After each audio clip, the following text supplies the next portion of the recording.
Là, cette nuit-là.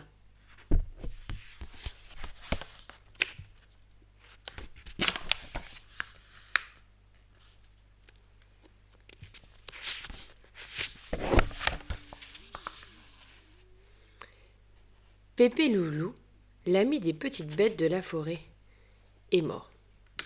Sa maison est vide, abandonnée en haut de la colline. Alors, un matin d'automne, par une fenêtre entr'ouverte, les oiseaux, les écureuils, les lapins et les souris s'y installent. Ils se préparent pour passer l'hiver.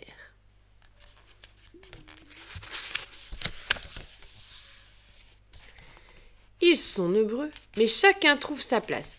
Les oiseaux prennent la chambre du haut, les lapins s'installent au salon, les écureuils envahissent la cuisine, les souris se glissent dans les coins, au grenier et sous le plancher.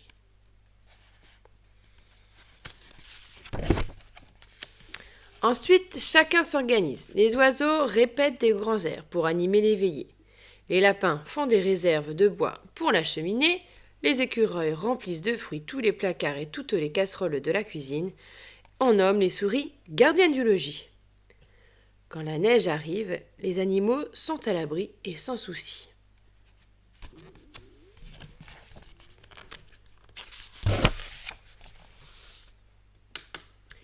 Mais un jour, une dame vient visiter la maison pour l'acheter. Les souris donnent l'alerte. Les animaux ne veulent pas être chassés. Pas question de retourner se geler dans la forêt. Alors, ils ont une idée.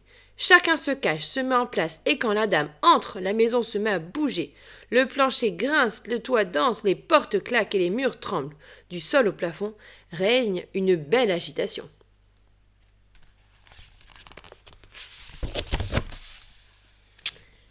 La dame a une peur bleue. Elle s'enfuit en criant « Non, merci, pas question! Je ne veux pas de cette maison! Oh !»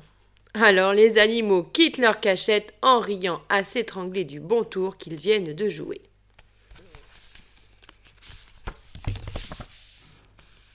Pendant l'hiver, chaque fois que quelqu'un vient visiter la maison, les animaux rejouent leur comédie. Partout, on dit qu'il y a un fantôme dans cette maison et plus personne ne veut y habiter.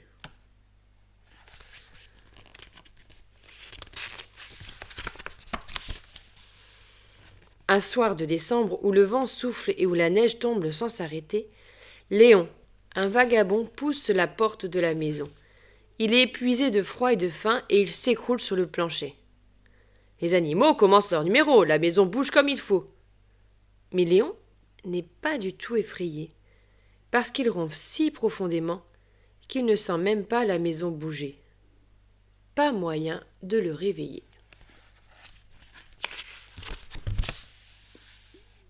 Les souris sont intriguées. Elles approchent en catimini. Puis les écureuils, les oiseaux et les lapins aussi. Ils entourent le vagabond. Les lapins voient qu'il a froid avec ses habits troués. Alors ils se serrent contre lui pour le réchauffer de leur fourrure. Les écureuils, à ses joues creuses, voient qu'il n'a rien mangé.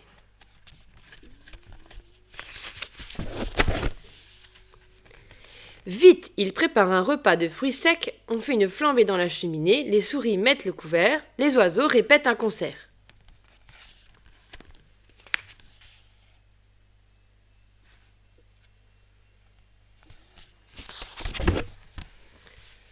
Petit à petit, Léon se réchauffe, ses joues deviennent roses.